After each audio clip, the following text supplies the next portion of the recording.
Hello and welcome back for another video. In this one, I'll be discussing my own redraft of the first 10 picks of the 2021 NBA draft class based off of fit and what we know now.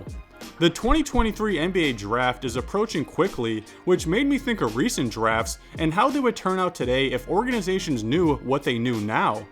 I feel there isn't a big enough sample size for this year's draft class as the season is still ongoing, so I went a year back to 2021. I'll start with the first pick like a normal draft and end at the 10th pick. So without further ado, let's get started.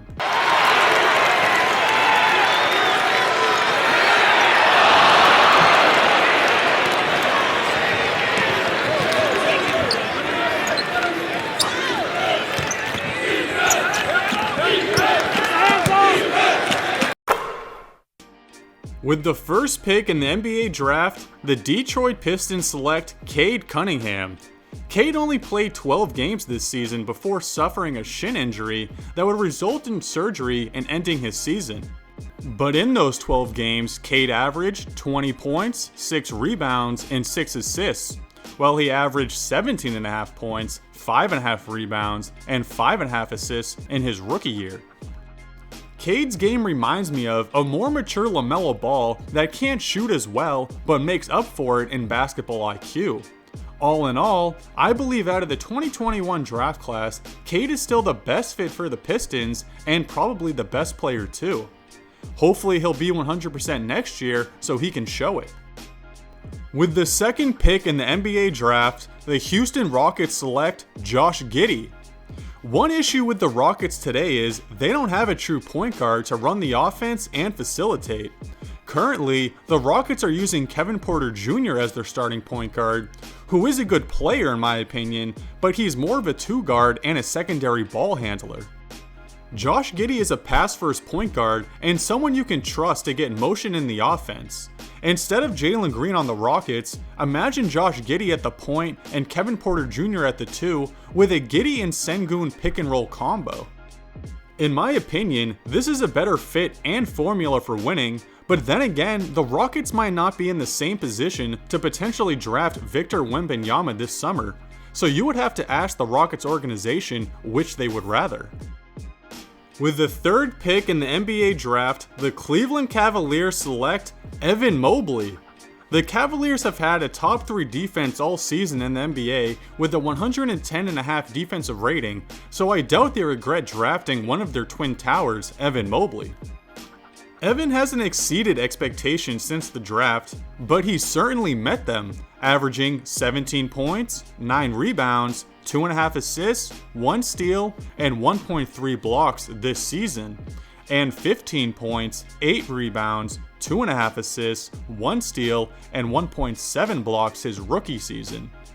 Mobley has shown some growth in terms of efficiency from his first to second year, with his field goal and free throw percentages improving. His field goal percentage went from 51% to 55%, and his free throw percent went from 66% to 69%. All in all, I do believe Evan Mobley was the correct pick for the Cleveland Cavaliers, and I don't think we've seen everything from him as he has more to grow and show in the future for the 21-year-old power forward. With the fourth pick in the NBA draft, the Toronto Raptors select Scottie Barnes. The Raptors' taste in players consists of 3 qualities, those being players at least 6'7", be able to guard multiple positions, and be versatile on the offensive end. And guess what? Scottie Barnes has all 3 of those qualities. Scottie has to share his forward responsibilities with OG Anunoby and all-star Pascal Siakam, so he doesn't get all the looks he'd want to blossom into the player he thinks he can be. But in the meantime, he's learning from his vets and coaches until it's his turn to take the wheel in a couple of years. So far, Scottie is putting up similar numbers to his rookie year when he won Rookie of the Year with 15 points, 7 rebounds, and 5 assists.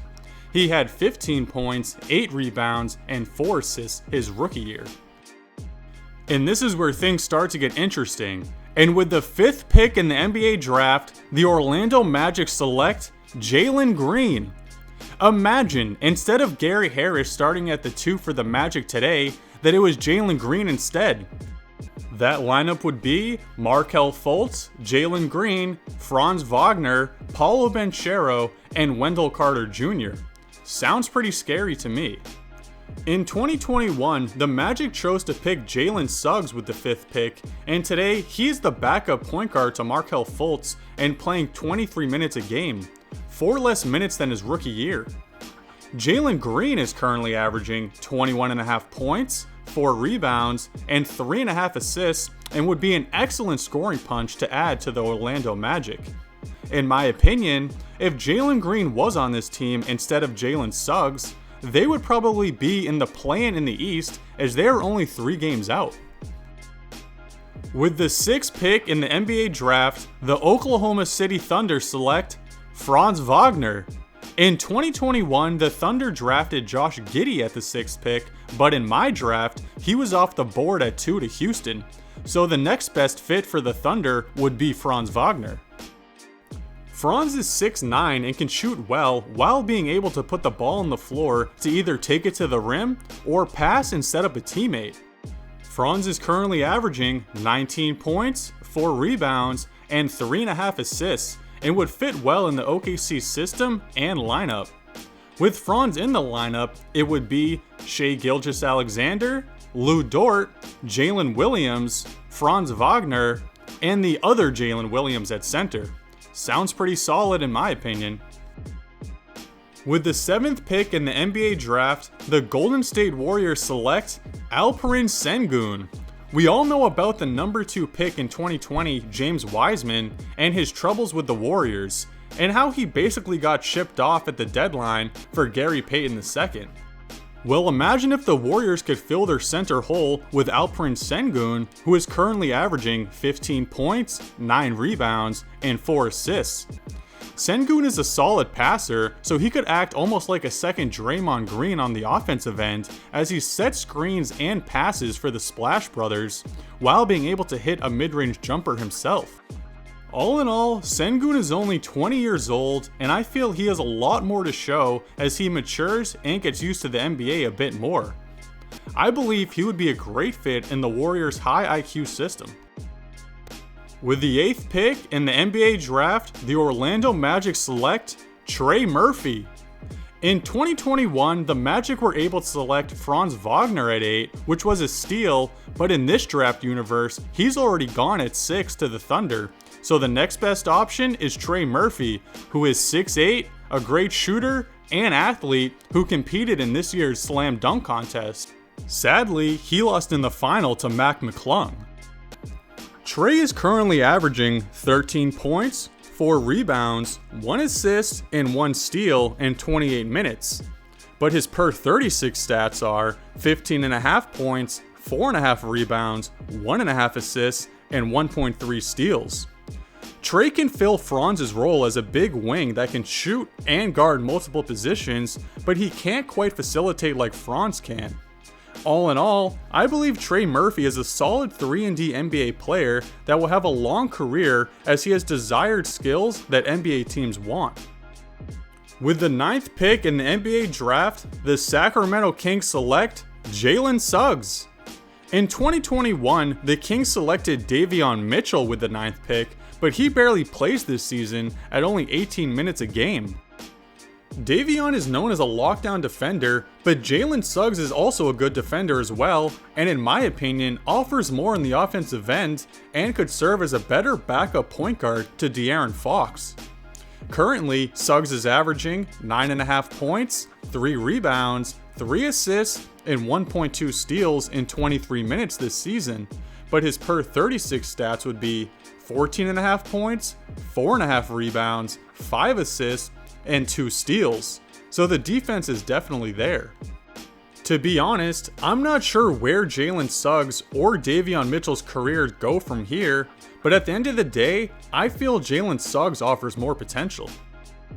With the 10th pick in the NBA draft, the Memphis Grizzlies select Cam Thomas. In 2021, the Memphis Grizzlies selected Zaire Williams. Zaire is an interesting young prospect, but he's barely in the Grizzlies rotation this year at only 16 minutes a game. At the trade deadline, the Grizzlies acquired Luke Kennard as the backup shooting guard, but in my opinion, Cam Thomas would fill that role much better as the six-man microwave-like scorer that can shoot well too. Cam Thomas, when given the chance, has shown he can score with the best of them. A couple of weeks ago, Cam Thomas displayed just that by scoring 40 plus points 3 games in a row, breaking Allen Iverson's record and becoming the youngest player ever to do so in NBA history. Cam Thomas clearly has scoring down at the NBA level, but for him to take his game to the next level, he will have to work on everything but scoring. Well, that's my redraft of the 2021 NBA Draft's first 10 picks. Feel free to comment down below whether you agree or disagree with my picks and what topic you would like me to cover next. Thanks for watching, don't forget to like and subscribe, and have a great day. I pump those numbers up. Those are rookie numbers in this racket.